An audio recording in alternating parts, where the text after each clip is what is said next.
আজ আমরা কাটাছেঁড়া করব কেশপুরের সেই রাজনৈতিক সমীকরণ। এসআর আবহে বিজেপি বিরোধী মেরুকরণ হলে এই ভোট একতরফা তৃণমূলের বাক্সে যাবে। এবার কেশপুরে কার পাল্লা ভারী? মেদিনীপুরের রাজনীতি মানেই কেশপুর, যে মাটির রং লাল, কিন্তু যার দখল নিতে জান কবুল করে সব রাজনৈতিক দল। 2016 সাল থেকে এই দুর্গ তৃণমূলের দখলে, আর তার কাণ্ডারি শিউলি সাহা। সময়ের গতিপথে এই নির্বাচন শিউলি সাহার জন্য কার্যত অগ্নি পরীক্ষা হতে চলেছে। কিন্তু কেন? আজ আমরা কাটাছেঁড়া করব কেশপুরের সেই রাজনৈতিক সমীকরণ, যা শুনলে আপনাদের হুঁশ উড়ে যাবে। তার জন্য পুরো ভিডিওটা আপনাদের দেখতে হবে। মেদিনীপুরের রাজনীতিতে কেশপুর মানেই একসময় ছিল সিপিএম এর দুর্ভেদ্য দুর্গ। 2011 সালে পালা বদলের বছরেও এখানে জয়ী হন সিপিএম এর রামেশ্বর দলুই। তারপর থেকে সেই দুর্গ এখন সবুজ। কিন্তু 2026 সালে এই লড়াই কি শিউলি সাহার জন্য খুব সহজ হতে চলেছে, নাকি গতবারের ব্যবধান কমে যাওয়া কপালে চিন্তার ভাঁজ ফেলেছে ঘাসফুল শিবিরের? ইতিহাসের পাতায় চোখ রাখলে দেখা যায় 2016 সালে শিউলি সাহা 1 লক্ষের বেশি ভোটের ব্যবধানে জিতেছিলেন। কিন্তু 2021 সালে সেই ছবিটাই বদলে যায়। জয়ের ব্যবধান কমে দাঁড়ায় মাত্র 20,720, অর্থাৎ 5 বছরের ব্যবধানে প্রায় 80,000 ভোট হারিয়েছে তৃণমূল। শতাংশের হিসেবে তৃণমূলের ভোট কমেছে 22%, আর সেই পুরো ভোটটাই চলে গিয়েছে বিজেপির ঝুলিতে। তার মানে কেশপুরে যে দুর্ভেদ্য দুর্গ বলে দাবি করা হয়, তার দেওয়ালে কিন্তু ফাটল আগেই ধরেছে।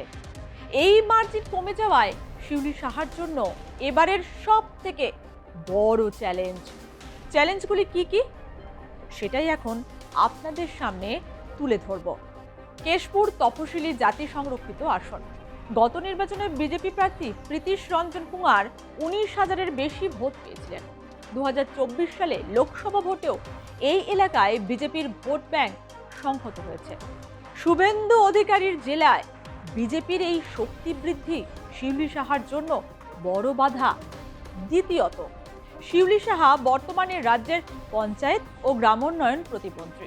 মন্ত্রিত্ব পাওয়ার পরে কেশপুরের উন্নয়নে কতটা কাজ হয়েছে তা নিয়ে মানুষের মনে মিশ্র প্রতিক্রিয়া রয়েছে।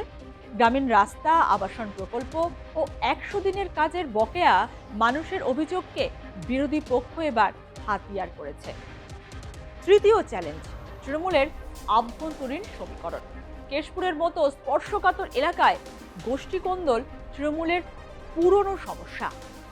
টিকিট পাওয়া থেকে প্রচারের ময়দান, পুরনো কর্মী ও নতুনদের মধ্যে সঠিক সমন্বয় করা শিউলি সাহার জন্য একটি আভ্যন্তরীণ চ্যালেঞ্জ।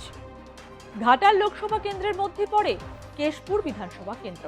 ঘাটাল লোকসভা নির্বাচনে দেব জিতলেও কেশপুর অঞ্চলে বিজেপি তাদের ভোট ব্যাংক ধরে রেখেছে। এবার তারা প্রার্থী করেছে শুভেন্দুকে। না, শুভেন্দু অধিকারী নন, এই কেন্দ্রে বিজেপি প্রার্থী শুভেন্দু সামন্ত। স্ট্রং লোকাল ফেস হিসেবেই তাকে সামনে আনা হয়েছে। শুভেন্দু সামন্ত জেলা বিজেপির লড়াকু নেতা হিসেবে পরিচিত। বিজেপির ঘাটাল সাংগঠনিক জেলার সম্পাদক পদে থেকে দীর্ঘদিন কাজ করেছেন। লড়াইও রয়েছেন বাম সহ অন্যান্য দলের প্রার্থীরাও। তবে মূল লড়াই কিন্তু তৃণমূল ও বিজেপির হতে চলেছে। এখন প্রশ্ন হলো, শিউলি সাহার ব্রহ্মাস্ত্র কি কিছুই নেই? হ্যাঁ আছে। প্রথমত, মমতা ম্যাজিক। কেশপুরে নারী ভোটাররা এখন লক্ষ্মীর ভান্ডার আর মমতা বন্দ্যোপাধ্যায়ের ওপর অগাধ ভরসা রাখেন। এই সাইকোলজিক্যাল ফ্যাক্টর শিউলি সাহার জন্য বড় প্লাস পয়েন্ট। দ্বিতীয়ত, কেশপুরের ডেমোগ্রাফিতে সংখ্যালঘু ভোট অত্যন্ত নির্ণায়ক। এসআর আবহে বিজেপি বিরোধী মেরুকরণ হলে এই ভোট একতরফা তৃণমূলের বাক্সে যাবে। সবচেয়ে গুরুত্বপূর্ণ হলো, কেশপুরের বুথ স্তরে তৃণমূলের যে পরিকাঠামো আছে তার ধারে কাছেও নেই। তাহলে শেষমেশ কি হবে? শিউলি সাহা কি পারবেন কেশপুরকে নিজের কবজায় রাখতে? রাজনৈতিক মহলের মতে লড়াই হবে 51 বনাম 49%। শিউলি সাহার প্রধান চ্যালেঞ্জ এবার আর বিজেপি নয়, বরং নিজের দলের কর্মীদের এক ছাতার তলায় আনা। যদি তিনি সেটা পারেন তবে হ্যাট্রিক নিশ্চিত, আর যদি ফাটল চওড়া হয় তবে কেশপুর দেখবে নতুন সূর্যোদয়। আপনার এলাকায় শিউলি সাহার জনপ্রিয়তা কেমন? এবার কেশপুরে কার পাল্লা ভারী? কমেন্ট করে আমাদের জানান। ভিডিওটি ভালো লাগলে বন্ধুদের সঙ্গে শেয়ার করুন। বাংলার ভোটযুদ্ধ নিয়ে এরকম আরও ভিডিও পেতে আমাদের চ্যানেল সাবস্ক্রাইব করুন।